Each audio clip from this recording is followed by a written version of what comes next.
Sampai di Darwin itu sangat shock banget. Ada dari kakak ipar saya yang selalu bilang, waktu itu ada, cuma kita aja yang gak nyisain. Kalian bisa pikir gak sih, orang-orang di sekeliling saya tuh ada yang lebih ngomongnya tuh lebih bagus, dan dia untuk customer service lebih bagus. Terus kenapa perusahaan saya milih saya ya? Kalian bakalan gak dilihat ijazah kalian di sini. Makasih udah angkat. Banyak orang yang datang ke Australia untuk kerja sementara, tapi nggak semua orang bisa naik level di industri yang sangat kompetitif. Hari ini aku ngobrol bareng Tami, salah satu WHV holder yang memulai karir dari F&B attendant dan sekarang dipercaya jadi restoran manager di salah satu hotel terkenal di Darwin. Kita akan bahas awal karir, perjalanan hidup, cara menjaga fisik dan mental di hospitality industry, sampai bagaimana Darwin membentuk dirinya selama lebih dari 3 tahun di sini. Tami, apa kabar? Baik. Thank you for coming ya. Thank you for invite me. Pasti jadi manajer sangat-sangat sibuk, tapi thank you udah nyempetin waktu. Oke, aku kan kamu udah 3,5 tahunan di Australia dan di Darwin. Aku pengen tarik mundur sedikit nih. Siapa sih Tami sebelum ke Australia? Apa kayak yang dilakukan, kegiatannya segala macam? Boleh tolong diceritain? Oke. Hai semua. Perkenalkan, nama saya Tami. Umur saya sekarang 25, tapi lagi 10 hari saya udah menjadi 26 tahun. Wih, dikit lagi ulang tahun nih. Saya sebelum datang ke Darwin, saya adalah seorang staf biasa. Saya bekerja sebagai waitress selama dari 2018 sampai 2022 sepertinya 3 tahun lebih jadi waitress di restoran biasa. Wow, oke. Lalu setelah pandemi datang, saya mulai mencoba pekerjaan yang lain. Create konten. Saya bukan konten creator, tapi saya bekerja di belakang itu, bantu restoran dan personal branding untuk buat feed mereka dan juga editing. Oke, berarti kerja di social media strategis dan manager. Oh, nice. 3 tahun di hospitality, berarti kamu udah punya basic ya sebelum di sana ya? Basicnya sangat simple. Bantu angkat makanan, service guest, dan kita lebih ke customer service saja. Oke, I see. Terus pertama kali tahu WHV dan kenapa milih Darwin tuh gimana ceritanya?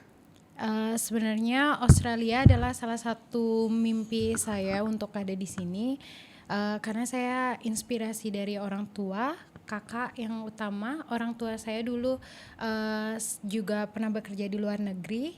Jadi dari kecil saya udah ada aura yang buat saya untuk I have to go somewhere else. Setelah itu saya lihat kakak saya, karena saya dari keluarga yang sederhana. Setiap saya menginginkan sesuatu itu sangat sulit untuk saya dapatkan. Jadi dari orang tua saya mungkin dibilang mampu, tapi ketika saya mau sesuatu saya harus bekerja untuk itu.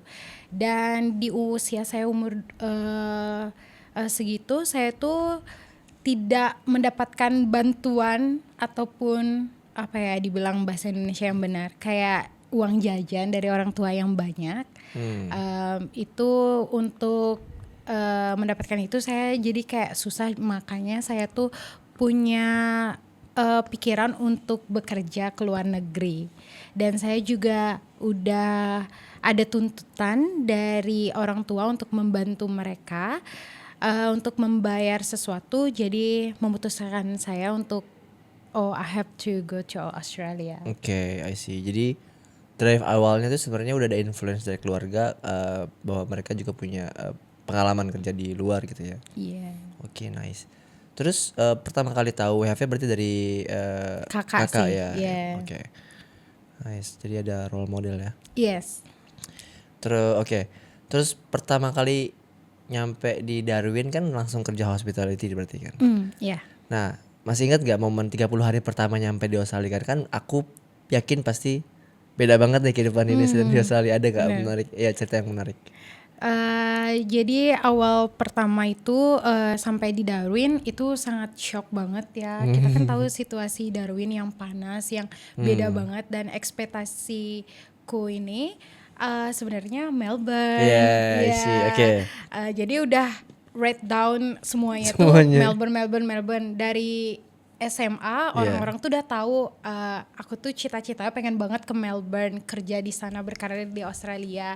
Tapi karena kakak saya ada di sini, jadinya ya udah disuruh ke Darwin dulu. Oke. Udah bawa kamera nih turun bandara, mau buat video ceritanya transisi aura Bali sama Australia itu gimana. Oke. Keluarin kamera nih, habis itu oh gila panas juga ya, kok malah beda bandaranya, bagusan yang di Bali. Agak kaget dah lihat batu-batu merah, apa ini, tapi kelihatan beda sih. Yeah. Darwin tuh tapi bagus juga, udaranya seger sih walaupun panas, tapi beda banget dari Indonesia ya. Oke, I see. Terus pas lagi kerja di kan kamu langsung ke hospital itu di hotel apa di mana tuh? pertama kali Di kerja? hotel. Iya. Ada cerita menarik gak tuh pas lagi kerja di hotel kayak ya. Pertama kita tuh bingung cara komunikasi. Walaupun mungkin aku nggak bagus untuk komunikasi Inggris dulu ya kak ya, karena bisanya basic dan sekarang dibawa ke real yang orang ngomongnya pakai bahasa Inggris. Jadi di sana tuh pada saat interview aku tuh nggak ngerti apa yang dia bilang. Soalnya Australia itu cara pronunciation-nya itu berbeda dan dia punya aksennya, dan dia tuh punya bahasa singkat yang sebenarnya aku nggak pernah denger itu. Dan dia coba interview aku pakai bahasa yang yes I just know say yes, oh ya oke. Dan dia suruh sign kontrak, oh ya oke. Setelah itu awal-awal kerja sebenarnya saya suka mendengarkan dan cepet karena saya punya karena saya tuh nggak ngerti apa yang mau dilakuin di sana, karena sebenarnya saya bukan di F&B awalnya. Jadi sampai sini tuh conference. Oh, conference. Iya, dan saya nggak pernah kerja di conference. Setelah conference saya tuh agak kaget karena di sini sistemnya ruangan itu banyak. Dan kita tuh kerjanya cuma 1-2 orang, nggak kayak di Bali. Satu room yang untuk handle 100 orang, di Bali tuh banyak banget orangnya. Tapi di sini cuma 2 orang. Nah itu yang buat kaget, dan kita harus setup kayak ruangan pakai apa sih namanya, meja bundar yang besar-besar itu sendiri. Itu sih yang challenge yang pertama, fisik kena, terus kita juga kerja sama orang itu sedikit, terus komunikasi. Itu aja struggle awal-awal sampai sini. Oh iya sih. Jadi memang gamenya tuh dari Indonesia sama Australia sangat beda ya. Karena kamu langsung ke conference. Oke. Terus ada nggak sekarang kan kamu mulai dari situ terus habis itu ke F&B attendant ya. Itu kan ada kayak tangga karir yang kamu capai tuh, kamu raih. Itu nggak ada momentum yang bikin kamu habis itu naik level itu tuh apa tuh? Oke. Pertama awal karir tuh di 6 bulan pertama saya conference bucket bilangnya apa ya, conference attendance. Setelah itu saya dapat tawaran karena conference coordinatornya itu mau resign. Jadi GM saya itu dia itu bilang, kamu mau coba nggak untuk jadi conference coordinator? Saya tuh ingat kakak saya, orang tua saya tuh bilang kalau dapat tawaran apapun di Australia, walaupun kamu nggak percaya diri dan nggak bisa, ambil aja. Karena kesempatan tuh nggak ada datang 2 kali kan, kita tahu semuanya. Akhirnya saya coba untuk conference coordinator. Saya tuh di sana lebih buat kayak invoice, tahu cara buat paperworknya untuk kerja conference tuh kayak gimana. Itu challenge juga. Setelah itu akhirnya saya karena ngerasa kayaknya nih nggak bisa terus di sini, karena saya tuh suka yang lebih ketemu orang, lebih suka berbaur, dan saya tuh punya tujuan untuk ngembangin komunikasi saya biar lebih bagus. Jadi saya minta untuk pindah ke food and beverage. Setelah itu saya pindah ke food and beverage. Saya 2 kerjaan di hotel yang lagi satu dan di tempat yang conference ini. Berbeda kan, jadi saya akhirnya pindah ke F&B. Di sana tuh saya mulai lebih kayak belajar bartending, Oke. kenal minuman, karena minuman-minuman di sini sama di Bali yang sebelumnya itu berbeda banget dari Ya. merek dan jenisnya. Dan setelah dari F&B, karena visa, jadi di tempat yang lagi satu memutuskan saya untuk kerja full time, yang lagi satu sebenarnya boleh sebut nggak sih apa gimana ya tempat kerjanya? Nah, Boleh. ya. Jadi saya kerja sekarang di Courtyard Darwin by Marriott. Sebelumnya saya kerja di Mercure. Di Mercure ini saya berkembang, karirnya itu berkembang sangat bagus karena saya di sana tempat saya untuk belajar. Oke. Nah, sebelum di Mercure tuh saya punya juga kerjaan sampingan itu di Novotel Darwin CBD. 3 hotel yang saya pegang nih.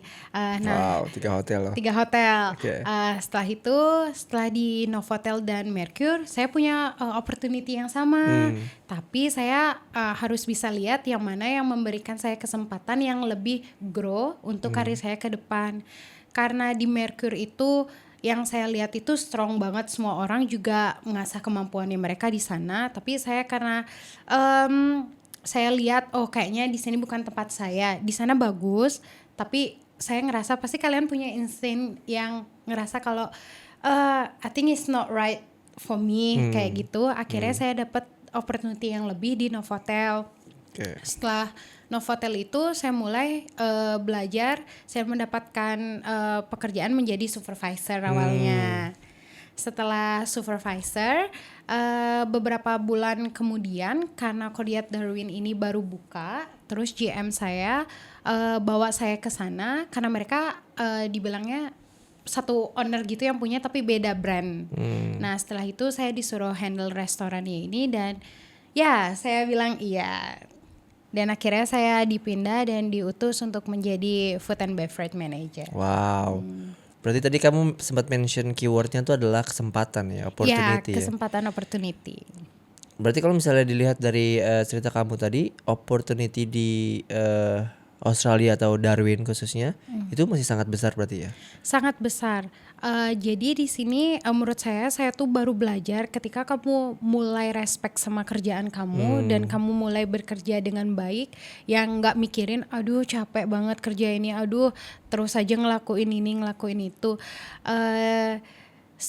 Ketika kamu mulai ngerasain ini yang kita mau, ini yang kita ngerasa enak, itu bakalan muncul pelan-pelan tuh sesuatu yang mulai bertumbuh pelan-pelan seperti I see. itu.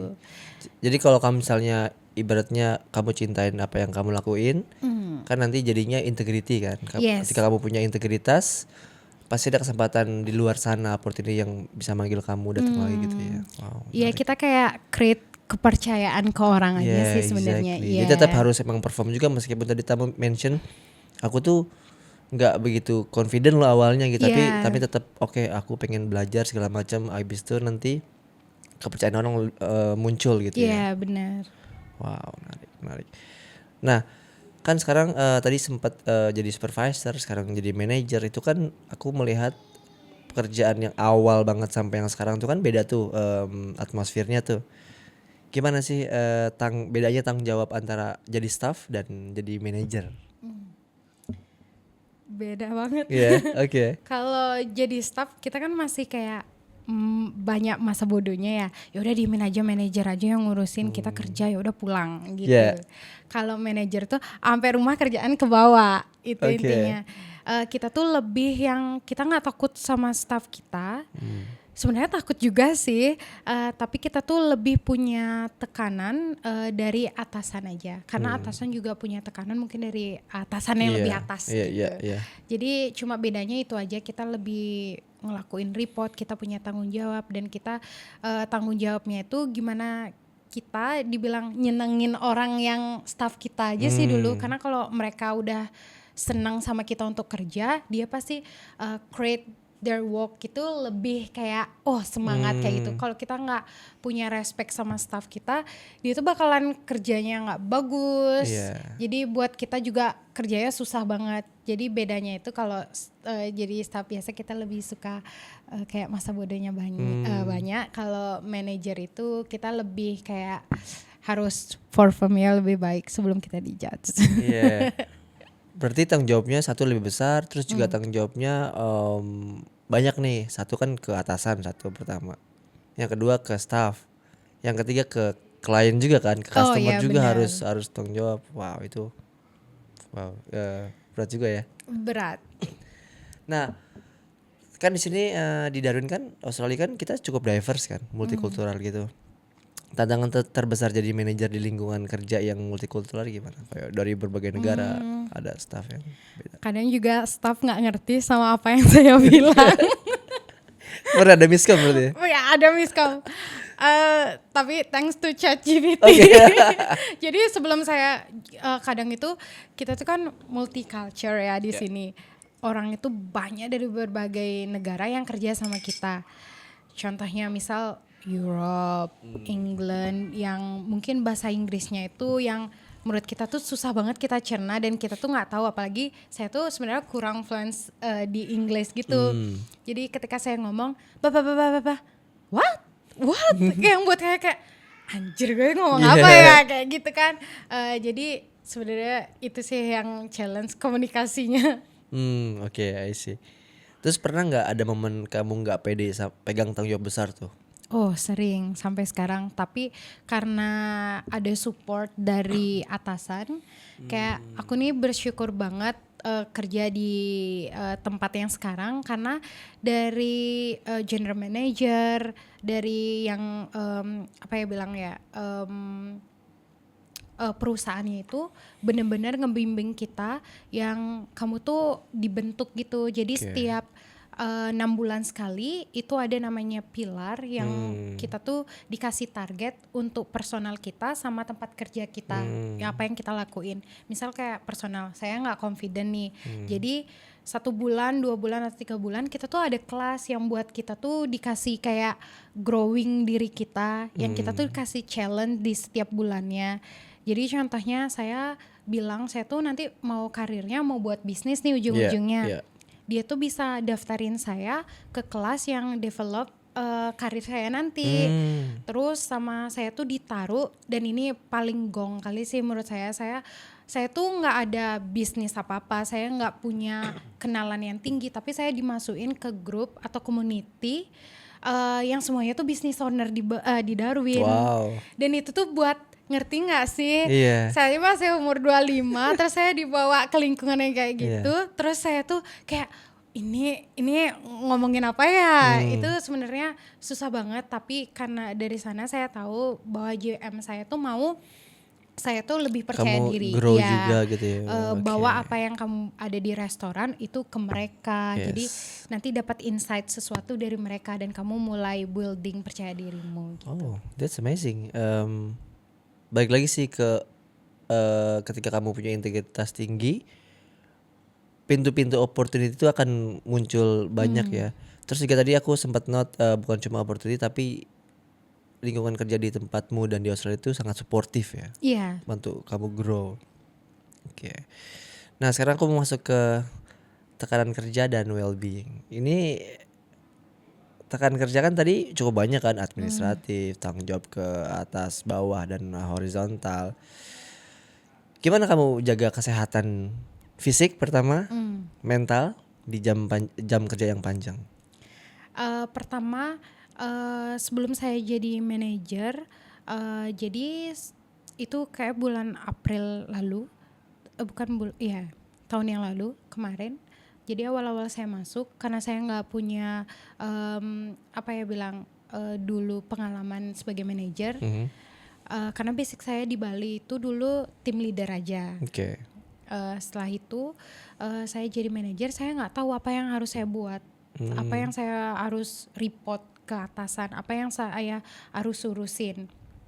Setelah itu saya mulai dikasih banyak tugas-tugas, dan sebenarnya itu saya udah kayak ngerasa anjir nggak bisa, udah mulai mumet, udah mulai kayak takut banget dibilang sama departemen yang lain tuh ini tuh lo nggak bisa kerja, ini lo nggak bisa kerja. Itu tuh muncul sendiri di pikiran, jadi buat saya bener-bener stres banget. Dan akhirnya saya puji Tuhan karena GM saya dan orang-orang sekitar itu sportif dan dukung. Dia tuh ngelihat saya tuh udah mulai raut mukanya beda, udah nggak ada semangat. Akhirnya saya ditanyain mengenai kesehatan saya, mental saya. Terus saya dikasih break selama 1 minggu. Itu enaknya 1 minggu untuk live, untuk relax. Dan saya tuh disaranin untuk coba balik lagi untuk olahraga. Pertama yang buat biar mental saya sehat, olahraga. Karena olahraga tuh buat stres kita tuh release gitu. Pertama itu, lalu saya disaranin untuk buat take a note apa yang saya lakuin setiap hari sebelum saya bekerja. Oh, kayak jurnal gitu Jurnal, ya. ya. Itu benar-benar ngebantu. Setelah jurnal, saya dikasih waktu untuk kasih me time untuk diri saya.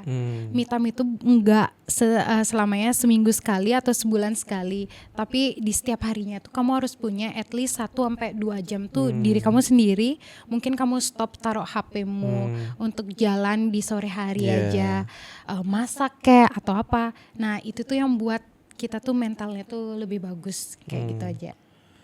Terus kamu ada tanggapan nggak kalau ada orang ngomong gini, misalnya aku udah kerja di hospital itu tuh panjang jamnya, stressful, aku nggak punya waktu buat olahraga gitu. Tanggapan kamu, karena kan kamu bilang kamu bisa set up kayak me time, olahraga segala macam, dan itu cukup penting kan. Nah itu tanggapan kamu dengan statement tadi itu apa? Atau tips deh buat mereka tuh gimana cara setupnya?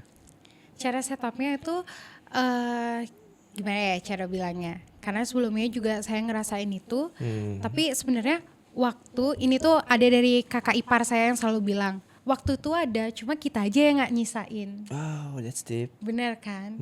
Kayak misalkan kita bilangnya kerja panjang, harus kerjain ini itu setiap harinya. Padahal kita tuh kerja cuma 8 jam. Iya. 8 jam. Misal dari pagi 6 sampai jam 2. Setelah itu kita bilang gak ada waktu karena iya capek tidur. Iya. Tidur kita tuh kelamaan. Tidur kamu kelamaan. Oke. Kadang tidur sampai jam 6. Setelah itu udah sore banget, malas banget. Sebenarnya tuh waktu tuh ada, tapi kita aja yang gak nempatin gitu. Berarti time management ya? Iya, time management. Aku itu harus tuh belajar. baru ngerasain baru-baru ini juga kayak ternyata waktu itu banyak, cuma kita aja yang nggak ngelakuin dengan baik. Dan sekarang itu kalau kalian udah ngerasain, udah bisa buat waktu manajemen kalian itu dengan rapi, kalian tuh bakalan dapat benefitnya tuh yang banyak. Misal nih, saya kerja kadang kalau di sini kan ada yang timingnya casual sama part time ataupun full time. Karena staff itu sekarang kebanyakan mostly di Darwin itu casual. Jadi dia bisa kapanpun untuk cancel shiftnya. Mau nggak mau saya itu harus cover untuk kerja kalau saya tidak ada staff. Nah jadi pagi itu saya udah setup alarm saya tuh jam 4. Jam 4 pagi. Karena saya kayak membership gym mahal. Jadi pagi kalau misalkan saya nggak bisa pergi ke gym, saya coba untuk lari. Kalau saya nggak punya waktu untuk lari di rumah, saya tuh bisa ngelakuin kayak workout simple 15 menit. 15 menit cukup sebenarnya ya? Iya 15 menit tuh cukup. Jadi harusnya nggak ada alasan orang yang aku nggak punya waktu nih. Benar. Terus kayak buat aja kalau misalkan bangun tidur kalian ngelakuin sesuatu yang kecil aja buat diri kalian. Itu tuh ngerasa kayak oke, ini nih ya udah aku udah utamain diriku sendiri dulu. Setelah itu misalkan ada sesuatu yang mendadak buat kamu ngelakuin hal yang tidak sesuai sama jurnal kamu, tapi kamu harus ngelakuin itu, jadi kayak oke, fine, aku udah ngelakuin buat diriku sendiri tadi pagi kayak gini, jadi kayak oke, gitu. I see. Nah tadi kamu kan sempat mention kalau dulu kamu belum berpikiran seperti ini kan. Berarti kan ada mindset yang ke flip nih. Apa momen yang bikin itu flip, entah dari misalnya kamu baca buku atau kamu let's say podcast or something gitu, apa yang bikin flipping tuh apa? Oh itu gara-gara saya sebenarnya masih suka ke psikolog. Sebenarnya bukan saya gila atau apa ya, tapi karena back di Bali dari umur 2018, dari umur 18 masuk ke 19 itu udah mulai COVID nggak sih? ya COVID-19 Iya, 20. 2020 awal Iya, ya. 19 itu saya kaget.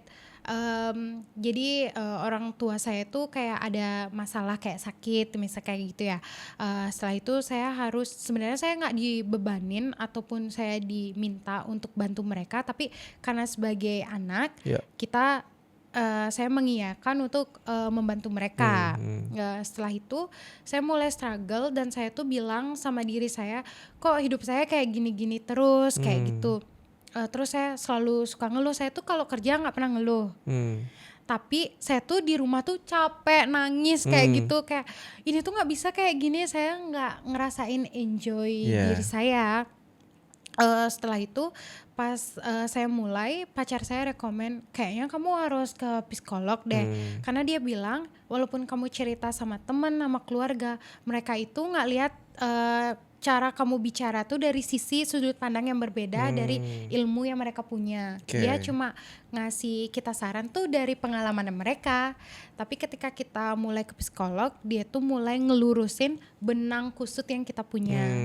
Jadi setelah itu saya mulai dibantu sama dia, apa yang udah kamu lakuin, apa masalah yang kamu buat, siapa orang yang buat kamu ngerasa sampai sekarang kamu kayak gini, kayak gitu. Dan akhirnya dari sana benang saya pelan-pelan untuk dilurusin. Iya. Jadi saya diminta untuk jurnal, itu penting. Setelah itu dari sana saya mulai dengerin podcast juga, dengerin lagu, lakuin apa yang kamu suka. Jadi pelan-pelan ya dari sana sih yang buat saya, dan baca buku. Oke, baca buku. Iya, salah satunya itu baca buku. Oke. Buku apa yang terakhir kamu baca dan kamu dapat sesuatu yang banyak banget? Let Them. Let Them. Ya, Mel Binson ya, Oke. itu bagus banget. Nice. Berarti tadi mindset berubah saat itu. Terus di Darwin kan kamu kerja 8 jam per hari selama berapa? 5 hari ya? Iya. Total berarti 40 jam per week? 38 sih 38, di gininya, tapi masih ya bisa sampai 50 Masih- jam Oh, atau oke. tergantung sebenarnya udah clock in, habis itu udah clock out tapi harus Masih kerja, nyelesain iya. ya. Ya meskipun itu kan full time ya, meskipun Iya. full time. Nah, untuk kamu menjaga work life balance tuh di Darwin tuh bisa ngapain sih sebenarnya? Sebenarnya banyak yang bilang di Darwin tuh nggak ada aktivitas yang banyak ya. Dan kita juga ketemu teman-teman kan udah teman kerja ya udah gitu aja. Terus kita mau pergi ke pantai kita nggak bisa berenang. Terus kita mau pergi ke taman-taman tuh, aduh panas gitu. Terus kita mau pergi ke mall cuma ada satu yang besar, dan itu kita setiap minggunya udah keliling itu bosen. Iya. Sebenarnya aktivitasnya itu ya kalau umpamanya selain olahraga, pergi makan, cuma kayak gitu aja sih yang enak.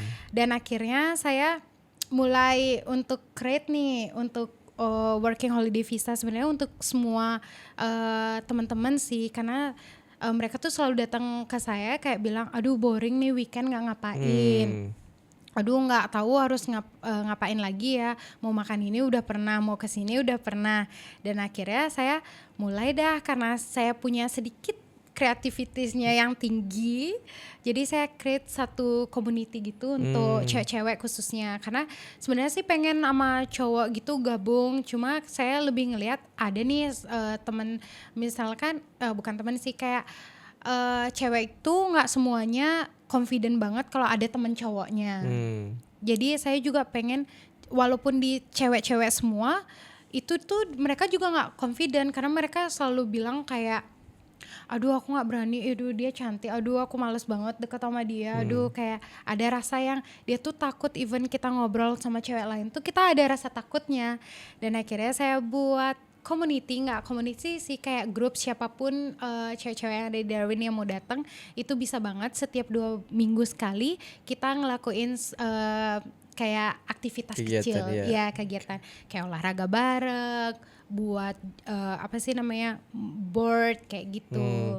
Apa nama inisiasinya? Suka Moment, nanti kalian bisa cek di Instagram. Oke, buat teman-teman Darwin yang mau join cewek-cewek, ya, I think that's a positive activity. Cari di Instagramnya Suka. Yes. Wow, keren. Udah bisa inisiasi. Ah, Cool, cool, cool. malu. Nah, sekarang 3 tahun setengah di Darwin dan aku tadi melihat patternnya udah mulai berubah dan kamu udah mulai confident, punya skill dan bisa punya solusi atas masalah yang kamu hadepin gitu di sini. Ada nggak kata-kata yang pengen kamu sampein ke Tami yang dulu? Kamu proud nggak sama? Kira-kira Tami yang dulu tuh proud nggak sama yang sekarang? Sedih. It's okay. Proud. Ya. You wanna say something to her? Makasih udah kau. Makasih udah ada sampai saat ini, udah mau jalan bareng-bareng walaupun awal-awal kita berat, kita ngerasa kayak sendiri, kayak nggak bisa apa, tapi you here now, thank you. Even you always like a cry by yourself at the room, but it's okay. Now we are here. We try our best again to get our dream. Yeah. Great, that's beautiful. That's beautiful. Tapi makasih untuk orang tua saya juga yang udah ngajarin saya. Kalau umpamanya saya nggak ada masalah yang kemarin-kemarin di orang tua saya, mungkin saya nggak sekuat ini. Exactly. Kalau misalnya nggak ada masalah, kan masalah yang bikin kita growth, gimana cara kita nempatin mindsetnya aja kan. Karena ada yang bilang pressure is good for you. Kalau nggak ada pressure kita nggak bisa grow kan. Kayak kita nge-gym kalau misalnya nggak sampai sakit, nggak ada. Pointless. Nice. Thank you Tami. Thank Tetap you Tami. Berjuang. Oke, sekarang aku mau bahas ke circle pertemanan dan support system tuh. Di Darwin tuh gimana sih support systemnya? Saya tuh selalu ngerasa teman-teman yang ada di sekeliling saya tuh support banget. Mereka nggak pernah judge. Tapi ini dari pengalaman saya aja ya. Saya ngerasa orang-orang di sini tuh, apalagi kayak teman-teman itu kayak buat kita tuh kayak maju, ya udah kalau kamu suka go ahead, ayo semangat kayak gitu. Mereka tuh nggak ada yang judge yang kayak ya apaan sih nggak ada yang kayak gitu. Paling kalau umpamanya kita salah baru kita kayak dibilangin kayak ngapain kayak gitu. Kayak gitu aja. Tapi di sini support banget. I'm happy with them. Berarti sosialisasi juga salah satu escape buat dan orang-orang kalau misalkan kita lihat dari itu kan yang kayak orang-orang Indonesia yang kita tahu, dan orang-orang di luar itu pun kayak misalkan kayak yang kita nggak kenal, mereka baru tahu kita, mereka itu kayak bener-bener kayak nggak apa-apa. Misalkan nih saya selalu bilang saya tuh nggak bisa bahasa Inggris kayak gitu, jelek banget, ketemu orang takut buat ngomong kayak gitu. Tapi mereka bilang it's not your language. Yes, exactly. You right kayak gitu. Terus dia selalu juga bilang saya aja nggak bisa bahasamu, kamu udah bisa 2 bahasa. Gitu, itu yang buat kita tuh kayak lebih oke. Jadi mereka tuh support banget. Kita nggak apalagi di perusahaan yang saya kerja, saya tuh nggak bisa ngelakuin sesuatu, mereka tuh bener-bener dorong banget sampai kita bisa. That's cool. Oke, sekarang aku mau bahas tentang Darwin. Ini kan kamu udah 3,5 tahun tinggal di Darwin. Menurut Tami, Darwin tuh cocok untuk tipe orang yang kayak apa sih? Wah, susah banget sih dibilangnya. Gimana ya jawabnya ya? Most people bilang kalau datang ke Darwin tuh kayak pressure banget gak sih Kak? Kayak gak ada apa yang awalnya. Tapi believe me, until kalian 5 bulan ataupun 2 bulan di sini, kalian bakalan enjoy. Mungkin semua orang yang bakalan datang ke sini tuh nanti bakalan suka, kayak tipe orangnya tuh kayak semua deh, susah banget dibilangnya. Karena walaupun orang-orang yang jauh yang saya lihat, misal mereka dari Kanada nih yang dingin tempatnya, mereka bilang aduh awal-awal kesini saya tuh capek, tapi klik lihat sunset semuanya, mereka tuh jatuh cinta. Dan di sini tuh kayak lebih slow, kita kerja nggak pernah macet. Bangun tidur jam 7.10, yang mau kerja 7.30 langsung kemana-mana cepet ya? Kemana-mana cepet. Dibilang friendly orangnya, termasuk friendly sih. Kayak ya udah dari sini tuh kayak di mana pun Australia tuh kan mudah banget bodo amat, sorry bodo amat banget sama yang lain, kayak ya udah kamu mau pakai apapun itu, mereka nggak yang ngejudge kamu. Jadi kayak menurut aku tipe orangnya itu kayak semua sih bisa masuk nggak sih? Menurut Iya sih benar sih. kabar gimana?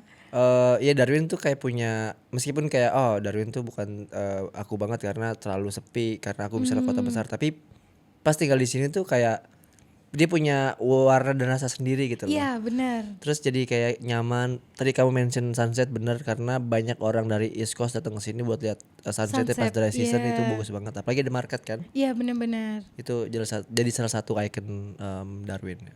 Iya. Setuju sih. Nah, tapi kan aku nggak mau cuma dari satu sisi ini positifnya doang. Aku pengen juga yang kayak plus dan ada minusnya. Pasti dalam hidup di Darwin tuh kamu ada momen nggak atau ada pandangan negatifnya di Darwin tuh ini gitu, atau Apa kekurangannya ya. Kekurangan Darwin mungkin karena aku belum pernah baru 3 kota aja yang udah aku kunjungin di Australia. Iya. Beda dari Darwin. Aku nggak bisa lihat kekurangannya sih, kayak karena aku udah ngerasa nyaman di sini, jadi aku nggak bisa jawab untuk Oke. itu. Maaf. Fair enough, that's okay. Oh ada, sorry, Oke, silakan. sedikit mahal. Sedikit mahal. Oke. Mahal. Orang-orang bilang ini mahal sih, dari rent, dari harga-harga, dan kayak kita nggak ada opsi makanan dan harganya itu memang tinggi. Dari 3 kota yang di selain Darwin kayak Brisbane, Melbourne, Sydney yang pernah saya kunjungi, kayaknya harganya lebih worth it nggak sih untuk makan, karena makanannya itu bervariasi dengan Iya harga sih, segitu, kayak pilihan oke, banyak opsi. kalau di sini kelihatannya mahal, sedikit mahal. Oke. Ya. Speaking of makanan, kamu boleh nggak diurut 3 favorit restoran di Darwin yang kamu suka kunjungin gitu dan kenapa? Pertama boleh nggak saya harus sebutin tempat kerja saya? Silakan. Kita dari Courtyard bakalan opening new restoran Wow, kita oke. di bulan April. Jadi yang kalian yang nonton ini, kalian harus datang, dan makanannya itu bakalan Asian fusion, modern Australia. Wow, oke. Itu bakalan best. Bakalan Seperti best. harus. Nice. Itu satu. Pertama saya juga saya nggak tahu ya cara spellingnya, Medi Eatery. Thailand Thailand, food, iya, yang di ya. Parap kah? Ya. Yes, oke. Fanny Bay, ya. Dekat Oh iya, Parap, Fanny Bay, betul. tetanggaan. Iya, Itu iya. enak banget. Crispy pork pakai kellen, terus fried rice-nya dia karena masak pakai wok kayak gitu. Yeah. Smoky-nya perfect. Favoritku itu kangkung. Kangkung, ya. Oke. Terus yang ketiga itu apa ya yang pernah lagi ya? Ayuris. Ayuris Indonesian. Indonesian. Yeah, oke. Terus kalau mau lihat sunset yang bagus, kayaknya rekomen kalau pagi kalian bisa lihat angin-angin gitu, kayak enak. Itu di apa ya namanya deh, di dekat pantai Kasuarina. Lupa namanya. Itu restoran De La Plage? Ya. Oke. Itu kayak bukan restoran, tapi kayak bukan restoran ya. Iya, di pagi tuh coffee shop, tapi sorenya tuh ada barnya juga sama restoran kecil. Ya kalau mau ngopi, coffee stop sih yang Coffee enak. stop ya. Iya. Apa makanan favoritmu? Itu caranya bilangnya konji ya, kok aku ya bingung. Apa tuh? Konji bubur ya? Bubur. Porridge. Ya. Oh iya, oke. Ya, porridge-nya itu enak. Terus ini apa sih yang kita wonton? Spicy wonton. Oke, Perfect. iya. Itu sih rekomen. Kayak atas gimana kayak atas? Kan dia famous banget. Aduh, dulu awal-awal ngerasain tuh sampai setiap hari sih ke sana. Terus bela-belain karena di tempat kerja pengen banget tuh makan, padahal deket banget. Itu bayar sampai 30-an karena kita pakai Uber Eats ya. Iya. Tapi aduh, mantep banget. Iya. Sampai sekarang punya jam di rumah. Kayak tos. Iya. Pakai butter. Oke. Nah tadi kan kita udah bahas tentang opportunity di Darwin tuh. Aku dengernya sangat besar ya opportunity di Darwin tuh, masih peluangnya masih sangat besar. Terus ada nggak kamu pesan ke teman-teman yang kayak lagi mikir aku harus ke Darwin gak ya segala macam, biar kayak oh Darwin tuh bener opportunity gede banget kalau kamu mau berusaha dan punya integritas tinggi gitu. Buat teman-teman misalkan yang mau, karena kita dari Indonesia yang paling gampang itu kan kita ikutin work and holiday visa ya. Jadi yang pertama sebelum kalian prepare itu kalian tuh harus punya sesuatu hal yang basic yang ada di dalam diri kalian. Yang pertama, misal kalau kita mostly di Indonesia tuh kalau kita kerja waitress tuh kayak apaan sih cuma jadi pelayan, misal kayak gitu kan.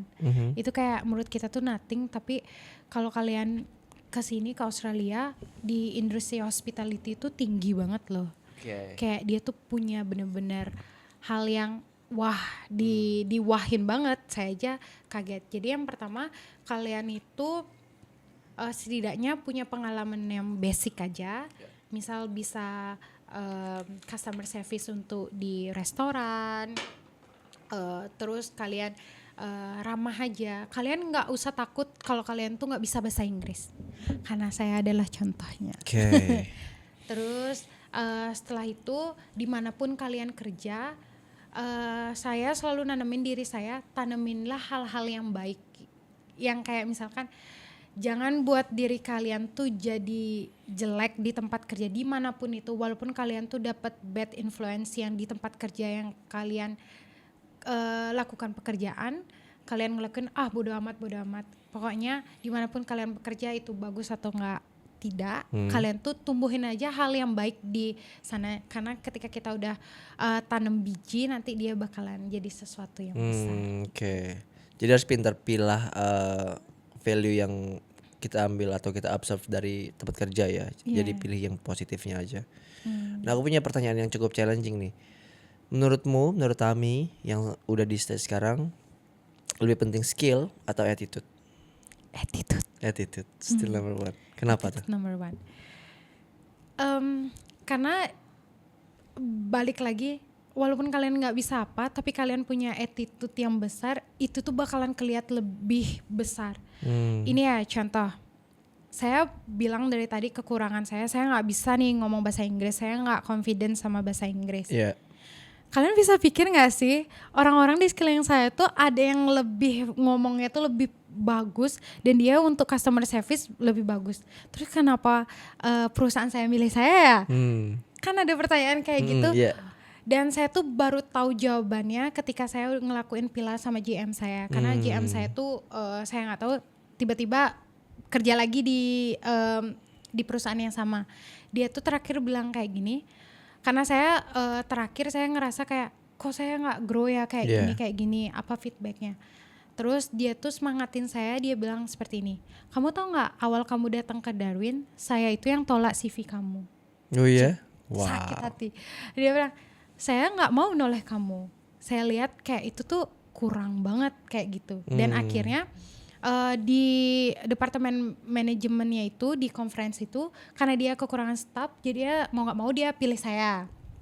Setelah itu saya buktiin nih, karena baru-baru di Australia saya kerja bener-bener, saya nggak peduli itu capek atau nggak, saya lakuin.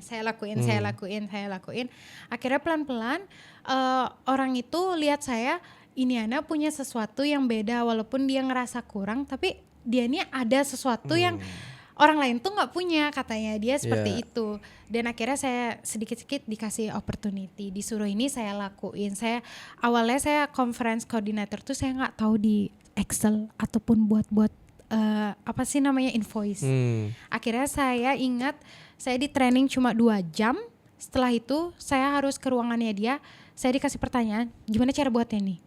Saya ingetin aja gimana cara buatnya. Untungnya saya bisa. Akhirnya mulai dari situ saya dilihat, oh ini ada kemauan untuk belajar.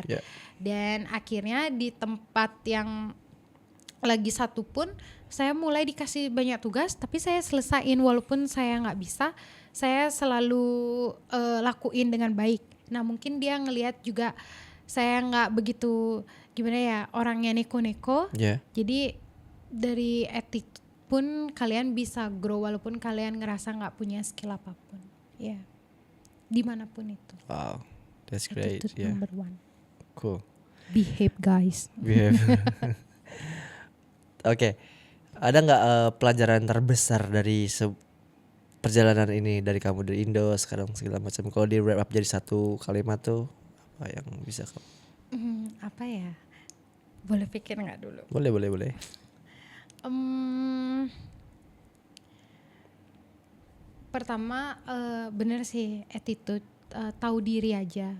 Eh, Terus dengerin kalau kita nggak tahu apa, kita tuh harus dengerin dulu sebelum kita eksekusi.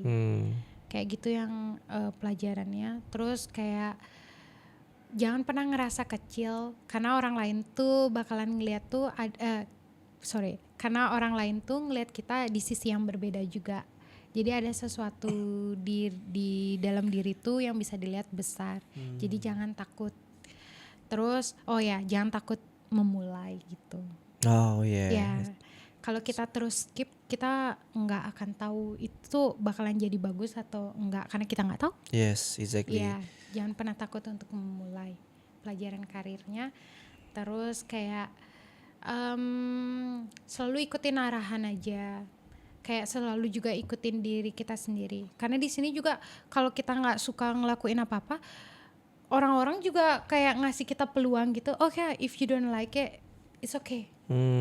Kayak mereka juga utamain diri kita sendiri, kita nyaman atau enggak, kayak gitu. Iya nggak sih? Iya. Jadi slogan mulai aja dulu tuh bener ya? Ya mulai aja dulu. Yes, nice. Oke, sekarang saran buat teman-teman WHV nih yang pengen juga naik karir di hospitality itu apa yang perlu diperhatiin selain dari attitude tadi itu? Apa ya? Mungkin kita bisa bilang pertama jangan pernah takut belajar sih juga. Oke. Terus pelan-pelan aja pasti bakalan ada grow. Yang sama tadi saya bilang teman-teman yang mau WHV nanti punya basic skill aja dulu kayak serving kalau yang di hospitality. Terus mulai lihat-lihat gimana dia sistem di Australia nih kayak minum-minumannya mereka atau apa. Terus kalaupun ada opportunity ya ambil aja. Terus jangan malu walaupun itu kalian ngerasa kok aku nggak kayak temanku ya kerjaannya langsung bagus, kenapa aku cuma kerja di housekeeping, kenapa aku cuma kerja ngambil-ngambil gelas aja. Jangan takut, saya juga kayak gitu dulu. Itu tuh jangan pernah malu aja sih, karena mohon maaf ya, saya ngerasa dulu walaupun saya banyakan orang di Indonesia mungkin, maaf ya kalau bilang gini, kita tuh malu banget gak sih ngelakuin hal kecil. Kita sungkan. Terus sama kita karena kita megang nih, kalau kita kan lulusan berat kayak sarjana S1, S2. Masa aku kerja kayak gini sih?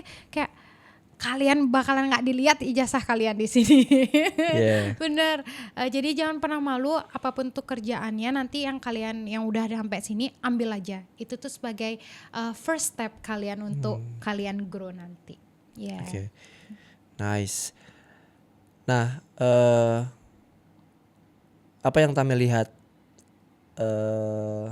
untuk 5 tahun ke depan sebagai seorang Tami? Plannya tuh apa? Mami influencer. Mami influencer. Oke. Ya. Canda guys. 5 tahun ke depan nanti saya akan lebih confident, lebih nggak bilang diri saya nggak bisa bahasa Inggris. Saya lebih fluent di bahasa Inggris. Saya punya lingkungan yang baik. Nanti saya punya bisnis, kalian semua yang nonton sini harus datang ke saya. Amin. Ya lebih baik lagi sih. Terus ada kemungkinan balik ke Indo atau akan stay permanently di Australia? Saya akan ambil permanent resident. Oke, that's cool. Alright. Nah, kalau misalnya ini kita ngomong kalau Tami harus ninggalin Darwin, apa yang paling dirindukan dari Darwin? Misalnya harus pindah nih. Gitu. Ambience-nya. Ya itu yang bakalan dirinduin karena kalian harus kesini. Ini tuh tenang banget tempatnya. Walaupun kita dibilang nothing, nggak ada apa, cuma ada krokodil, tapi ini tuh bener-bener tenang banget sih menurut saya. Kayak saya pribadi setelah 3 tahun saya di sini, mungkin ada yang lebih lama banget tinggal di sini, tapi saya udah dapetin kenyamanan, kayak tenang aja, kayak nggak begitu tergesa-gesa aja kalau mau ngapain kayak gitu. Tenang Ya sih, pasti jadinya enjoy. Darwin punya arti sendiri buat Tami karena ngebantu Tami jadi growth dan merubah Iya, ya. bener-bener banyak pelajaran yang saya dapat di sini. Wow, Iya. it's beautiful. Oke, aku pengen tutup aja. Jadi cerita Tami nunjukin bahwa naik level di luar negeri sebagai orang Indonesia itu sangat mungkin asal mau mulai dari bawah, konsisten dan punya mindset yang growth. Sama Tami adalah contoh attitude itu bisa membawa kita ke tempat yang lebih jauh. Ini ada bukti aslinya. Jadi attitude, habis itu skill. Terus thank you Tami udah sangat jujur untuk Kasih Kak bisa Afat. share perjalanan hidupnya. Semoga episode ini bisa menjadi pengingat bahwa setiap proses itu sangat valid. Cintai prosesnya. See you on the next episode.